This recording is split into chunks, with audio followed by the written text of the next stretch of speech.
Bueno, muchísimas gracias. Bienvenidos todos. Yo sé que es viernes y ya todo el mundo quiere estar pensando en la rumba esta noche, pero esperamos darles algo de contenido interesante ahora. Algo que quisiera, un comentario inicial antes de empezar con las preguntas y con... En 1995, Nicolás Negroponte publicó un libro que se llamaba Bain Digital. El Internet estaba apenas cogiendo. Hizo dos predicciones que hoy en día ya las estamos cumpliendo. Uno, pues hizo muchas, pero una fundamental, que la televisión iba a cambiar. La televisión abierta no tenía ya mucho razón de ser y en unos años iba a cambiar totalmente a hacer algo por streaming. Eso ya es prácticamente una realidad. Y la segunda, que está muy relacionada con esto, es que íbamos a llegar a un punto donde la interacción entre humanos y computadores iba a empezar a ser más natural en voz, porque es la forma más natural de los humanos de comunicarse verbalmente. Y eso ya lo estamos viendo. Y eso un poco define esa interacción entre humanos y máquinas, es lo que para algunos está creando la quinta revolución industrial. Por muchos años hemos estado hablando, casi 20 años o por lo menos 10 años, de la cuarta revolución industrial enfocada en la automatización, enfocada esta nueva revolución. No todo el mundo está de acuerdo que ya es una quinta revolución industrial, pero está enfocada en eso, en la interacción entre humanos y máquinas. Bueno, ahora sí empecemos. Un poco, digamos, lo que hemos visto en estos 2 días, pues ya la inteligencia artificial está en todas partes, pues no en todas partes, pero hay una buena adopción. Y me gustaría, a manera de ejemplo, entender cada una de sus organizaciones qué está haciendo o qué tanto ha adoptado la IA internamente. Entonces, si quieres, Alejandro.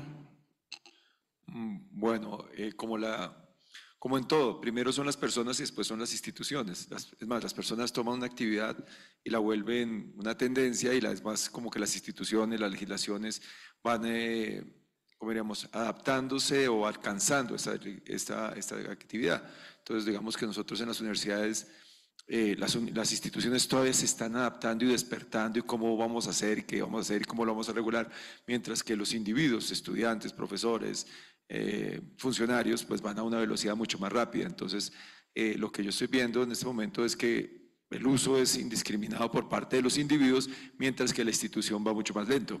Okay. Ahora la institución pues está planteando actividades y cosas, pero más lento que los individuos y los mismos estudiantes o profesores o funcionarios. Bueno, muy buenas tardes para todos. Muchas gracias por esta invitación. Desde el Ministerio de las TIC, particularmente desde la Dirección de Apropiación, tomamos el punto de la adopción más como un uso descontrolado de la inteligencia artificial que dará un paso posterior a una apropiación como tal de la inteligencia artificial. El uso que se le está dando dentro del Ministerio de las TIC, puntualmente desde el área en la que yo estoy, es en empezar a hacer los procesos de apropiación de inteligencia artificial no solamente hacia el sector productivo, sino también hacia el sector social, o sea que cualquier ciudadano pueda utilizar la inteligencia artificial en beneficio no solamente de su ámbito económico, sino también de su aspecto personal. Entonces allí hay que identificar también varios escenarios. El primero es la brecha que existe entre el sector rural y el sector urbano. El país pues tiene en estos momentos una desconexión de un 75%. Colombia es un país sobre todo en territorio rural y eso implica también que sea un esfuerzo en doble sentido, de poder darle infraestructura para que se pueda aprovechar la tecnología y sobre ella pues hacer uso y apropiación como tal de la inteligencia artificial. Eso implica aspectos también del orden ético, que las personas que lo están usando no respondan o no acudan a la inteligencia artificial ante una necesidad puntual de atender una tarea, sino que por el contrario se apalanquen ellas para fortalecer sus ideas de negocio, fortalecer sus procesos de aprendizaje y asimismo pues contribuir al desarrollo del país. Muchísimas gracias. Cuéntanos. Bueno, muchas gracias por invitarnos a este espacio. Yo soy Jorge Andrés Ortiz, CEO de TRI, y nosotros desde el corporativo Nosotros sí estamos implementando y diseñando herramientas de inteligencia artificial que automaticen muchos procesos que son intensivos en mano de obra. Yo creo que pues desde el corporativo nos estamos dando cuenta de que la implementación y el desarrollo de los diferentes agentes, como lo veíamos esta mañana, hacen que las empresas sean más competitivas, que abarquen un mayor mercado, pero pues como lo veíamos en el título del panel, yo sí creo que las herramientas de inteligencia artificial van a desplazar muchos trabajos. De hecho, ya los están desplazando. Un poco, ya vamos a tocar ese punto de los mitos, pero una de las preocupaciones es esa, cómo digamos, qué va a pasar con el desplazamiento laboral. ¿Qué planes tienen ustedes, digamos, en su empresa? ¿Cómo creen ustedes que directamente en su organización la adopción de inteligencia artificial va a cambiar o los procesos o se van a reducir el número de puestos de trabajo? ¿Cuál sería, digamos, el plan y creen que sea el impacto de la implementación de la inteligencia artificial dentro de su organización? Bueno, dentro de nuestra organización nosotros no vamos a disminuir el número de empleados o de colaboradores que tenemos, pero lo que sí está pasando es que estamos ampliando el margen de acción que tiene TRI en este momento. Hoy, por ejemplo, nuestro equipo de desarrolladores, nosotros tenemos alrededor de 15 desarrolladores que tardaban haciendo una tarea 2 semanas, hoy lo hacen prácticamente en 4 días, 3 días, utilizando herramientas como las que veíamos esta mañana de Copilot o yendo directamente al uso de tecnologías de OpenAI, como por ejemplo las APIs, que ya están disponibles para que cualquiera, sea una empresa o sea una persona, las podamos utilizar. O sea, el aumento en la eficiencia de los equipos que manejan herramientas optimizadas con inteligencia artificial es abismal, es muy importante. Nosotros al interior lo vivimos así. Algunas personas hablando de desarrolladores de software piensan que la inteligencia artificial va a desplazar muchos trabajos en desarrollo de software porque la inteligencia artificial ya es capaz de hacer código y crear aplicaciones. ¿Cómo ven ustedes siendo una empresa de desarrollo de software ese futuro? Yo estoy totalmente de acuerdo con eso. Y hay estadísticas que lo están demostrando. El año pasado en Amazon hubo 16.000 despidos que se pueden atribuir a que están reconstruyendo su operación, que necesitan tener un mayor valor en su acción, pero finalmente despidieron 16.000 personas que esas tareas se automatizaron con inteligencia artificial o con robótica. Nosotros, o yo personalmente veo que la inteligencia artificial sí desplaza muchos trabajos. Efectivamente, sí genera otros trabajos, pero digamos que la ecuación entre lo que desplaza y lo que genera está muy tendiente a cero. Una preocupación que ha habido siempre en Colombia, o no siempre, pero hace por lo menos más de 10 años, desde el ministerio se viene hablando del tema de talento y el tema de transformación digital y el tema del carro, ¿sí? Pero como que siempre estamos atrás, como que los planes que hacíamos incluso en temas de talento siempre han estado atrás. En el año 2013 el ministro de la época hablaba que iban a faltar alrededor de 100.000 desarrolladores para el 2018 si no hacíamos algo contundente. Llegó el 2018 y volvimos a hablar de la misma suma si no hacíamos algo contundente para el 2023. Todavía seguimos hablando de eso, pero un poco vamos en la dirección. El ministerio ha liderado todo ese tema. El ministerio está adoptando, digamos, haciendo la IA internamente y en planes. ¿Cómo está afectando eso los planes del ministerio para el 2025? Que a la luz de los cambios, de la revolución que trae la IA, ¿qué está haciendo específicamente el ministerio hacia futuro?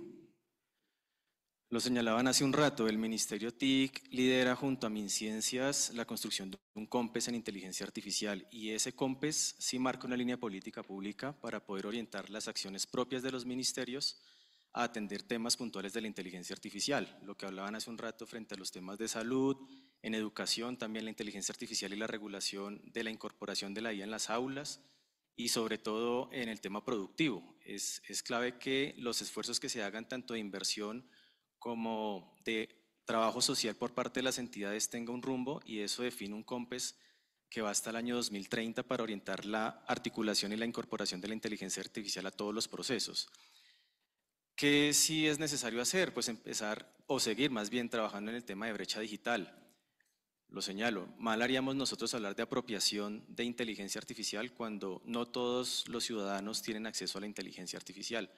Quizás dentro de los mitos está que la inteligencia artificial solamente está dado para las empresas que tienen carácter tecnológico, pero sabemos que la inteligencia puede aportarle también a otros sectores para poder tomar decisiones frente al análisis que se puede hacer de la información.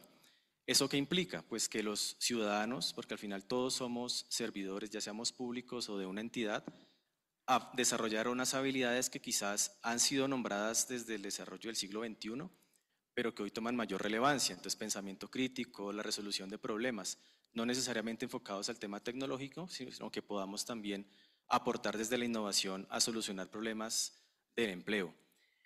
Quizás las cifras señalen que va a haber mucho desplazamiento de empleos porque pues, la inteligencia artificial relativamente está llegando a Colombia de una manera vertiginosa, pero también hay que identificar que son los humanos los que nutren o los que orientan la inteligencia artificial para poderla abordar y aportar. Entonces, en ese caso, lo que necesitamos nosotros es también una responsabilidad social para generar procesos de cualificación de las personas que están dentro de las entidades o de las empresas para que sean ellas sujetos de innovación, porque al final los procesos a los cuales va a intervenir la inteligencia artificial vienen siendo liderados por nosotros. O sea, quienes conocen las necesidades y los puntos para mejorar somos nosotros. Eso requiere pues, un proceso de cualificación también y un tema de responsabilidad social de la empresa para no hacer un despido masivo, sino que por el contrario podamos echar mano de las personas que han llevado a lo largo de estos tiempos el rumbo de esa entidad. Algo un poco que está relacionado y de pronto lo teníamos más adelante, pero vale la pena de una vez mencionarlo y es precisamente el acceso a Internet, porque pues Internet es simplemente un ducto como para acceder a todas estas tecnologías. En Colombia hemos hablado, mencionabas que nos falta un 75% de cubrimiento. Hablamos en la década de los 90 de que íbamos a montar un satélite al principio de 2000, luego hablamos de otras formas de hacer ese cubrimiento, pero ese cubrimiento no llega. Y mientras no llegue a todos esos otros sitios, casi que todas estas nuevas tecnologías pues van pasando y la brecha digital de la que hablaste se puede ir aumentando. ¿Qué planes tiene el ministerio? ¿No es hora de irnos de una vez a la conexión satelital y estar dejando de pensar en otras soluciones que no han funcionado en 20 años que hemos tratado de expandir el cubrimiento del Internet y un poco hacer lo que pasó con la telefonía? Y lo pongo de ejemplo, para el año 1995 había solamente 8 líneas, menos de 8, 7 líneas por 100 habitantes en Colombia, mientras en Estados Unidos prácticamente era totalmente poblado. Para el año 2011 en Colombia llegamos a 100 teléfonos por 100 habitantes. No necesariamente eso significa que todo el mundo tenía, pero 100%. Estados Unidos llegó a ese punto hasta el año 2014. La pregunta es, con todas estas herramientas que la inteligencia artificial nos provee, ¿no sería el momento de abrir masivamente el acceso a Internet para que finalmente podamos hacer ese gran salto de la mula al avión o de sin teléfono a celular y hacer lo mismo en Colombia con la inteligencia artificial? Pues el Ministerio TIC en este último gobierno pues, ha tenido esa intención y frente al tema de llevar el Internet se necesita de unos mínimos de infraestructura. El Ministerio TIC tiene en estos momentos 3 líneas de acción para poder llevar el servicio público del Internet a todo el territorio y uno de ellos, de pronto ustedes lo han escuchado, son las comunidades de conectividad, donde la Junta de Acción Comunal se organiza para llevar desde la infraestructura que le monta el MINTIC al servicio a las familias que están cercanas a ese punto. Obviamente eso requiere tiempo y también requiere procesos de sensibilización, porque hay territorios en el país, por ejemplo hablando de las comunidades indígenas, donde llevar una antena es llevar globalización y llevar un desarraigo de esa población. Entonces eso implica que en muchos de los territorios, por ejemplo en el Cauca, tengan que darse acuerdos primero de sensibilización para que las personas que están en estos territorios permitan el acceso. Obviamente es un servicio y por el servicio hay que pagar, sea cual sea el operador que lo realice, y eso también lleva a que las comunidades pues, se organicen y puedan tomar decisiones frente a cuál es el servicio que deben tomar. Pero más allá de tener el Internet, volvemos al punto, o sea, no es solamente llevar el Internet, sino poder hacer un uso y apropiación real de lo que yo hago del servicio. Veíamos nosotros hace unos meses en donde se estaba pensando si se prohibía o no el uso del Internet en las aulas, y pues estábamos hablando era del sector urbano donde hay conectividad y los estudiantes tienen un dispositivo móvil.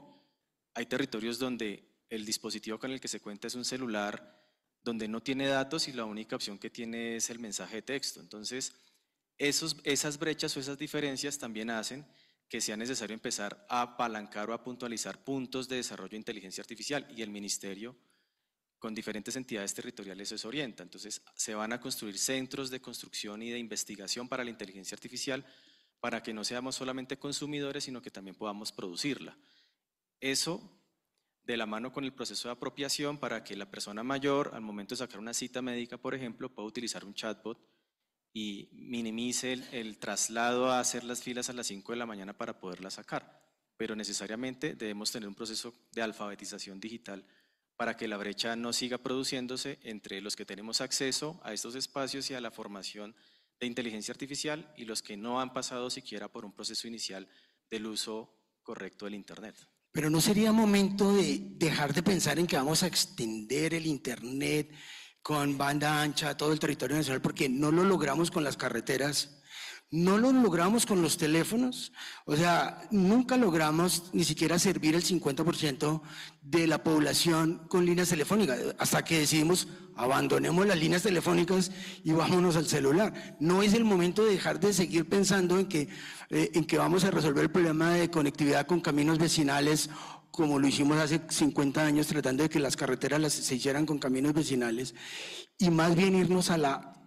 No necesariamente es una respuesta, es un interrogante abierto que tal vez no es de tu competencia, pero dejar de seguir pensando en cómo extendemos las líneas existentes a las regiones para dar conectividad. Yo creo que en el tema, por ejemplo, del uso, cada vez es más fácil utilizar el Internet.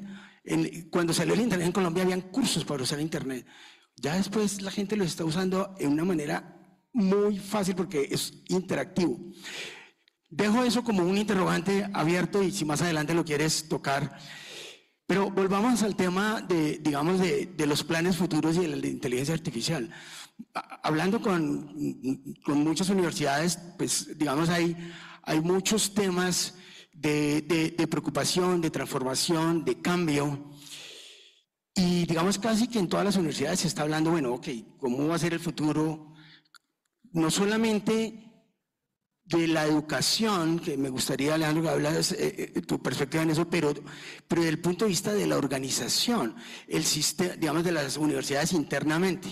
Se está, digamos, cambiando todo el paradigma, no sé cuál sea el caso específico, pero muchas universidades privadas en Estados Unidos, en Colombia, incluso públicas, están perdiendo estudiantes porque, o sea, están reduciendo los niveles porque la gente tiene una expectativa ya diferente de cómo entrenarse para el trabajo.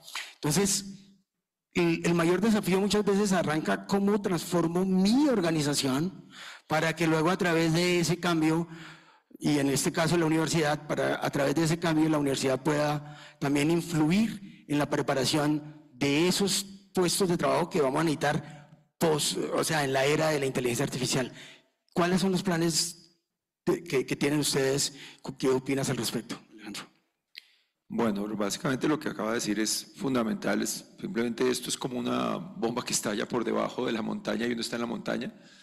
Y la innovación en la educación es algo inmediato, necesario y fundamental. Ahora, si no lo hacemos, simplemente la gente, como decíamos antes, la gente va más rápido de lo que nosotros hacemos. Entonces la gente se está educando de otra manera, descubre otras formas, aparecen empresarios que producen otras formas de educación, de aprendizaje, de conocimiento. Y esto lo que hacemos es que el mercado se diversificó. Antes el conocimiento estaba solo encerrado en las universidades y las capacitaciones son encerradas en las universidades, pero hoy vemos que aparece un mundo del conocimiento, de entrega de conocimiento, que organizaciones que capacitan, forman, que entonces el mercado se diversificó, lo que implica que la competencia que se acaba de generar es descomunal. O sea, lo mismo que uno puede estudiar ya en este momento en una universidad de Australia y estudiar, seguir viviendo en Colombia, ¿cierto? Lo mismo puede estudiar en cualquier otra institución o proveedor de educación y conocimiento. Entonces tenemos una cantidad de proveedores y este mercado en este momento está creciendo y como todo mercado se va a decantar en un futuro, ¿cierto? Hay una proliferación, al final se decanta y los que sepan jugar en ese juego son los que terminan al final en ese mercado. Pueden ser las mismas universidades u otro tipo de entidades que comenzarán a dominar en el sistema. Entonces, eso es lo que estamos viendo en las universidades y que ese mercado está estallando de una manera loca, que la gente también está entrando a esos mercados y capacitándose, adquiriendo conocimiento, pero también se va a decantar de cierta manera. Y solo el que sepa actualizarse, innovar y posicionarse es el que sobrevive en un tipo de mercado. Estamos en un mercado abierto. De hecho, ahora, pues, antes éramos muchas universidades, pero al final éramos el monopolio de las universidades o el monopolio de los colegios, pero el monopolio se rompió. Entonces, esta explosión de la industria 4.0 y lo que vamos hacia la revolución industrial 5.0 es que el monopolio se rompió. Y eso nos tiene paniqueados a todos, ¿cierto? Y las universidades están tratando de responder rápidamente, pero la velocidad es muy alta de la cantidad de actores que aparecen en el mercado. Entonces lo que yo veo es un futuro de proliferación, decantación y solo los mejor preparados y los que tengan un buen producto al final son los que podrán sobrevivir. Ahora, ¿se perderá mucha gente en el camino? Claro. O sea, ¿vamos a ver una pérdida gigantesca de instituciones? Sí. Así como vienen cerrándose colegios y cosas, se van a perder una pérdida gigantesca de instituciones, sí. Unas se van a tener que fusionar. Vimos ahorita una gran alianza que hizo AFIT, el CESA, la Universidad del Norte, creo que varias 5 universidades para crear la mega universidad, ¿cierto? O sea, una universidad que si ya 5 se unen sería la universidad más grande de Colombia con capacidades casi ilimitadas. Entonces, ese es el tipo de innovación y de alianzas que tiene que generar en el sector. Muchísimas gracias. En el tema de los mitos, pues además de que puede ser mito, puede ser realidad del desplazamiento laboral. Otros mitos que surgen van desde el extremo de creer que la inteligencia artificial es siempre precisa, hasta el otro extremo de la gente que piensa que la inteligencia artificial es una moda tecnológica que todavía no está lista para utilización a gran escala. ¿Cómo responderías tú a esos dos extremos, en esos mitos? ¿Dónde está la realidad? Bueno, yo sí creo que en este momento la inteligencia artificial no es tan precisa, pero de hecho hay procesos que se están ejecutando para entrenarla. Así nació la inteligencia artificial, con entrenamiento, con millones de datos de todos nosotros. Incluso en este momento se está hablando de generar datos sintéticos para poder seguir entrenando la inteligencia artificial y poder seguir entrenándola. Por supuesto, como toda nueva tecnología, tiene todo el espacio para seguir mejorando, para seguir afinando sus capacidades. Ese mito de que no está tan afinada, yo estoy de acuerdo con eso, no creo que esté tan afinada, pero lo que tenemos hoy en capacidades de inteligencia artificial para la mayoría de los usuarios está muy bien diseñado. Para las empresas pues lo veíamos esta mañana con Copilot, hace un montón de trabajo que antes le tomaba semanas o días a una persona, ahora lo hace en una fracción del tiempo, en horas. Eso, pues digamos que ese mito de qué tan desarrollada está, pues es bien discutible, pero yo pienso que para la mayoría de las personas y empresas ya está lo suficientemente desarrollado para que la podamos usar en casos de uso que pueden ser muy amplios. Muchas gracias. Una de las digamos, de lo que se ha venido hablando es, ok, tenemos que, si la IA va a desplazar muchos trabajos, tenemos que, porque la inteligencia artificial va a generar productividad, aumento de productividad que es bueno para el país.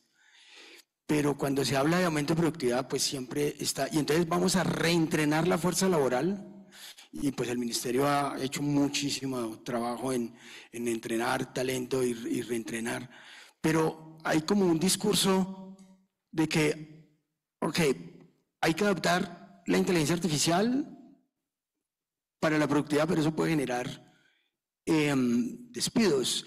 Entonces, ¿cuál sería, digamos, la forma de vencer ese obstáculo, de reentrenar una fuerza laboral, y cuál sería, digamos, qué podría hacer el ministerio en la dirección de reentrenar esa fuerza laboral en el país, dado, digamos, las circunstancias de la inteligencia artificial actual?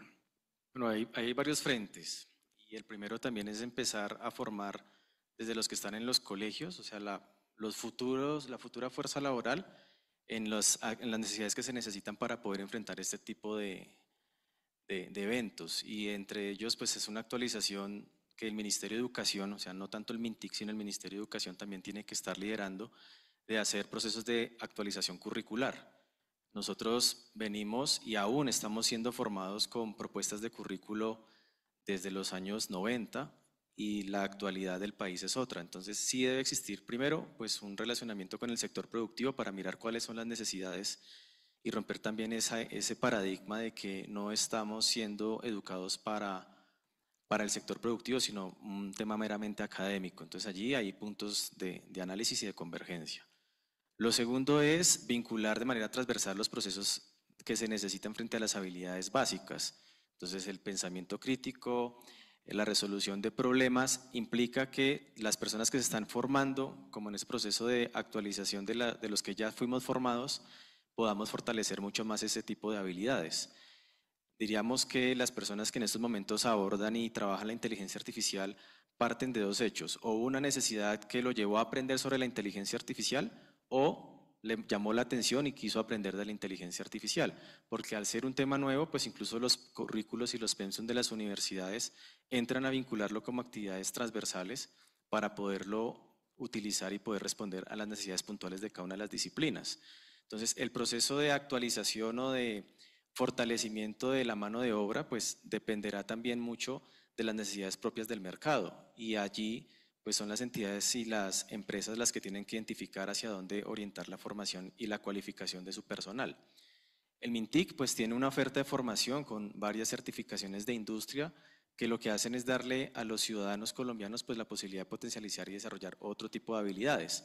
Pero sí o sí es necesario que la oferta de formación desde los primeros grados tenga esa orientación, sobre todo la resolución de problemas, porque mal haríamos orientar una propuesta curricular para atender la necesidad de hoy, sabiendo que con la inteligencia artificial los procesos en 2, 3 años van a ser totalmente diferentes. Entonces allí el proceso de repensar y de reformular incluso cómo estoy aprendiendo, pues también hay que ponerlo sobre la mesa.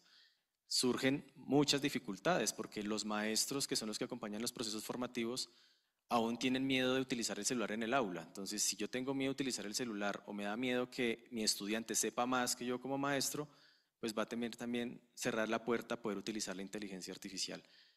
El tema ético, pues no necesariamente hay que señalar que la ética va a ser diferente para el uso de la inteligencia artificial, sino más bien pensar como sociedad si verdaderamente hemos sido éticos, porque la ética no debería estar condicionada al uso de una herramienta o no, o sea, somos o no somos éticos, y allí pues también desde la propuesta de formación ética de los colegios y de las universidades y de las empresas, pues necesitará también tener ese sello para abordar esos temas. Gracias.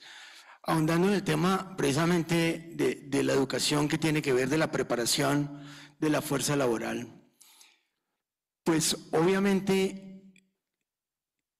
la inteligencia artificial está proponiendo una cantidad de desafíos nuevos.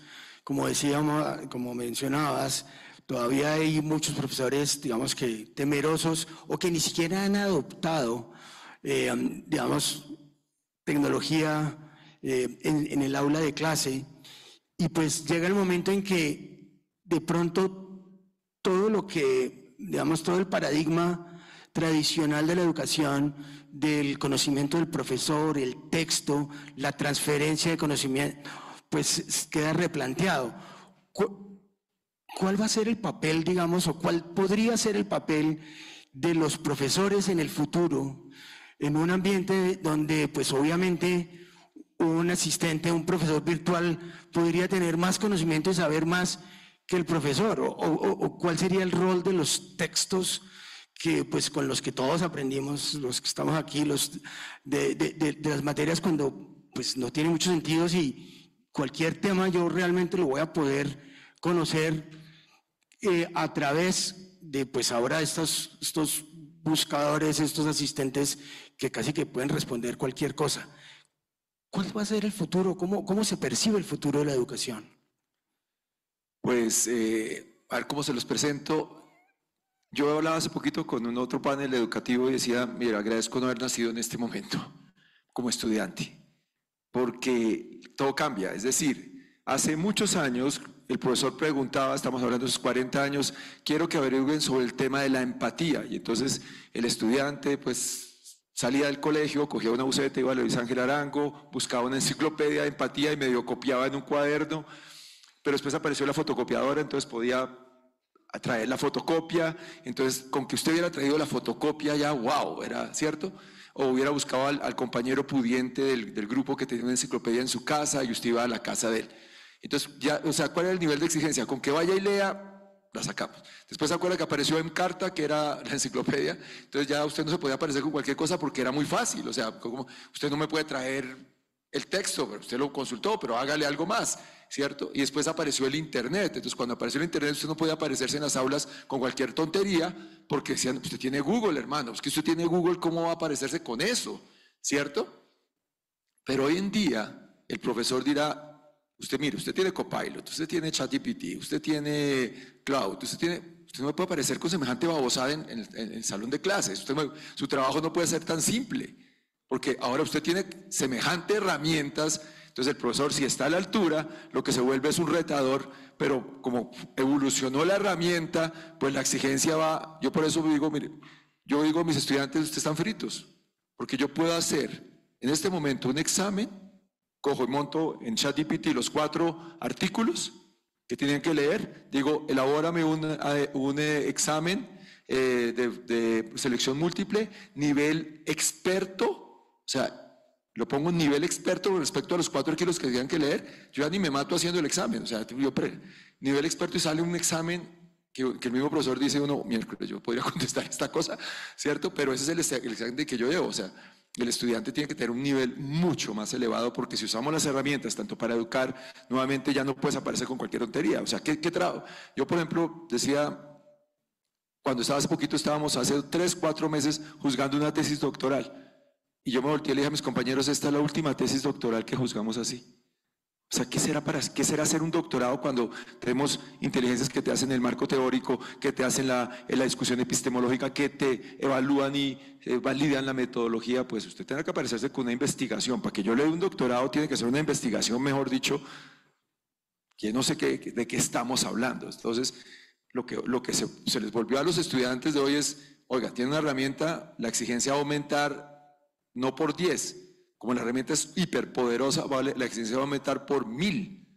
Yo a mis estudiantes ya les digo, no me puedo aparecer con cualquier cosa. Usted lo puede buscar en GPT rápidamente, usted no puede aparecer. Entonces, claro, el docente tiene que estar a esa altura y lo que se vuelve es el nivel de exigencia. Cambia, muta, y por eso decía, pues yo con estas herramientas, hoy, ¿qué es estudiar? ¿Qué es capacitarse? Pero ¿cómo cambiamos la mentalidad del profesor para que haga esa apertura? Porque es que muchos profesores todavía ni siquiera se atreven a usar la tecnología a ese nivel. Claro, es que cómo motivamos a los profesores. Yo en este momento estoy en capacitación docente, yo hago capacitación a docentes de la universidad, todas esas cosas. La mayoría de los docentes están paniqueados. O sea, ¿por qué están paniqueados? O sea, porque lo supera. Los estudiantes lo superan en 2 minutos. Hace unos 10 años uno ponía una tarea muy interactiva, es hágase un video, ¿cierto? Y eso era difícil, el estudiante tenía que hacer un video y eso era complicado montarlo, ¿cómo diríamos? El Movie Maker y la vaina. Hoy usted coge la inteligencia artificial, yo tengo una que pago y me hace el video, usted le mete los datos y es un video espectacular con seres humanos y todo ahí metido. O sea, ya el profesor no se queda sin herramientas. Hacer un video no tiene sentido. Hágame un trabajo consultivo, comparativo, analítico, no tiene sentido. Entonces, ¿qué tiene sentido? En ese juego lo que estamos hoy capacitando, ¿qué tiene sentido ahora? ¿Qué te vuelves tú? Y ahora el docente está asustado y ese susto a uno los tiene paralizados. Algunos ya me están diciendo, yo espero pensionarme rápido. O sea, yo me salgo del juego ya. O sea, este juego no es para mí, y hay unos más jóvenes o más dinámicos que dicen, no, esta vaina me le mido, y tenemos docentes que van como un tren. Ahora, yo les enseñaba hace poquito a los docentes a programar exámenes en ChatGPT, o sea, para que hiciera preguntas y según el nivel que fuera contestando el estudiante, vaya complicando la pregunta. O sea, si el estudiante es nivel 1, entonces lo mide con la primera pregunta y después ya con la segunda pregunta lo comienza para evaluar, pero va haciendo ese tipo de juegos. Entonces le decía, mire, esto se puede programar así. Entonces, claro, si uno se pone a, digamos, como decimos vulgarmente, a cacharrearle a la inteligencia como docente, no le tenga miedo si hay docentes aquí, pongan a jugarse con eso y verá que descubren unas cosas espectaculares. Por eso yo les decía, ahora el estudiante yo les digo a ellos, se fregaron, hermanos, yo ya sé lo que ustedes saben. Ahora pero el problema es que yo soy el que exijo, entonces yo tengo que formar a usted inclusive para que reciba en un futuro órdenes de una inteligencia artificial, porque muchos de ellos van a ser empleados, ¿cierto? Y van a tener jefes que van a ser inteligencias artificiales. Yo quiero agregar ahí un tema. Nosotros hicimos un proceso de apropiación del ChatGPT en temas de evaluación con un grupo de maestros de una universidad de Bogotá, y cuando hablábamos del ChatGPT, una de las profes me decía, ¿en qué términos tengo que hablarle al ChatGPT? O sea, ¿lo tengo que tutear? ¿Lo tengo que hablar directamente? Entonces, como usted le hable, pues en esos mismos términos el ChatGPT le va a responder. Hay un mito por las películas que vimos hace unos años de Terminator y todo este tema de la revolución de las máquinas, y la profe lo que dijo, sin pena, o sea, no fue mofa, dijo, es que mi hijo me dice que hay que hablarle bien a la inteligencia artificial porque cuando se revele la inteligencia artificial va a saber que yo fui gentil con ella.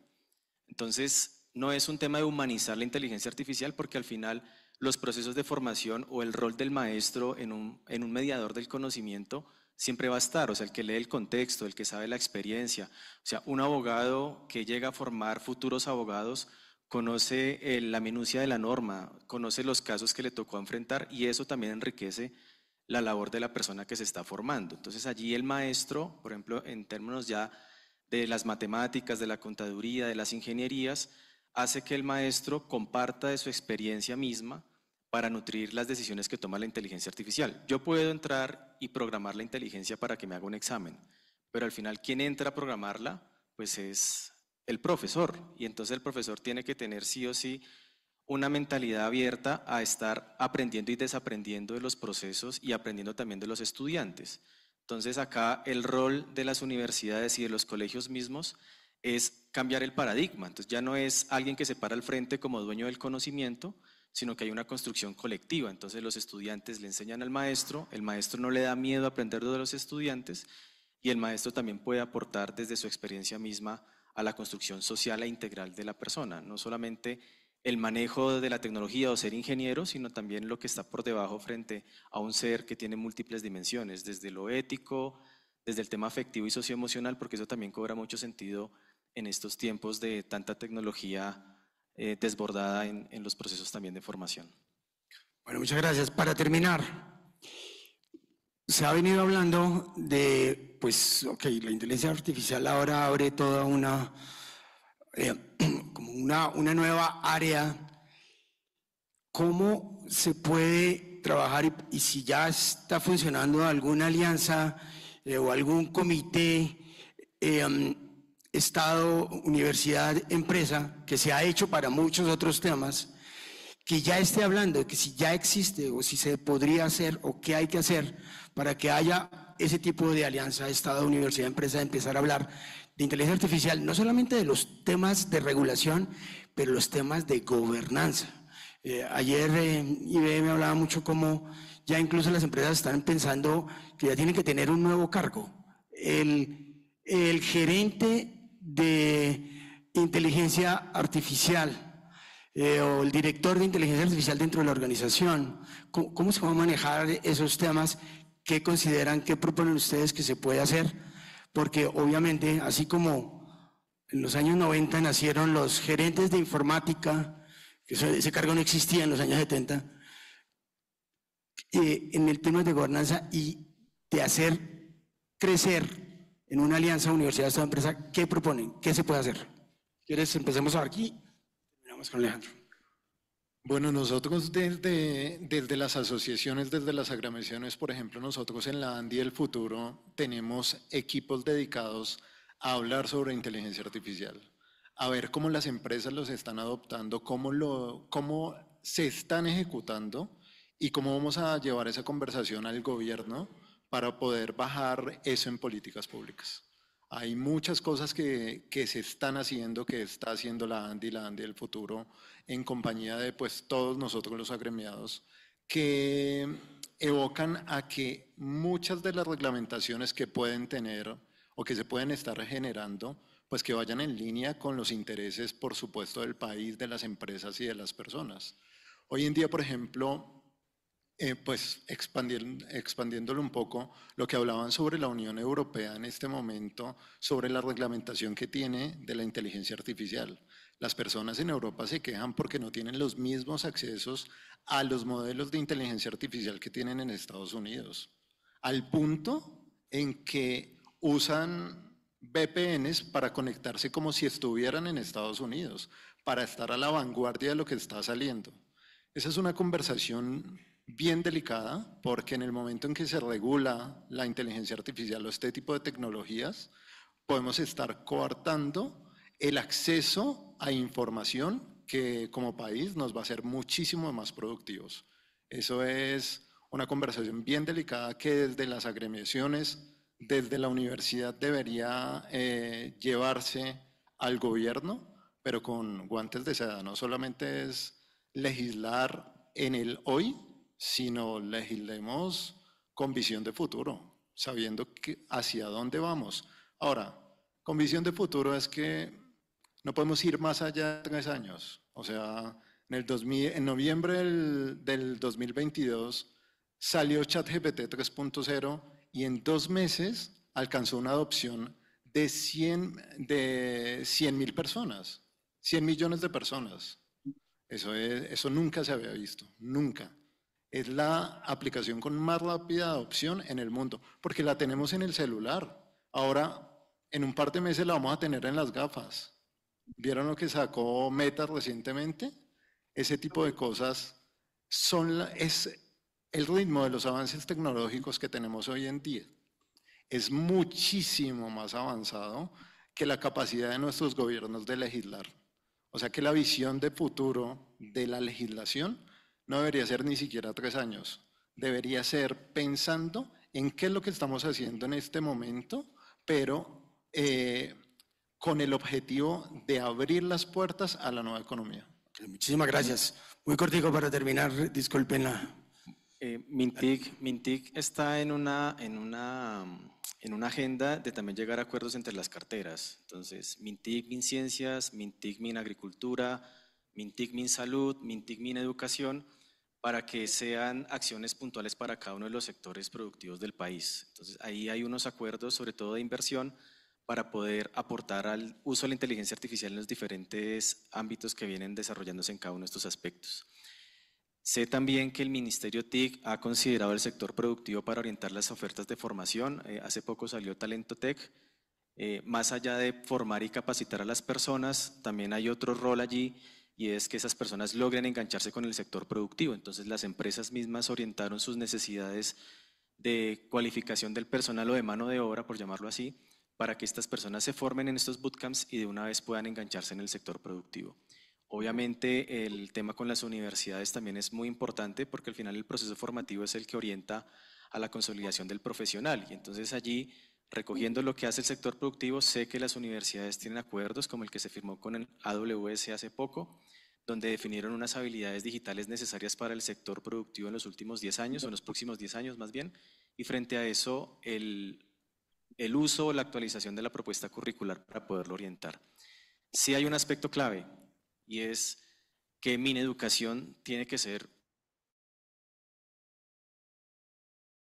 a la construcción de los programas. Entonces quizás la actualización o la renovación de registro calificado a 7 años sea menos reducida, o procesos de formación de fortalecimiento de competencias que no necesiten tanto tiempo para poder contar con el certificado que me piden para poderme ubicar.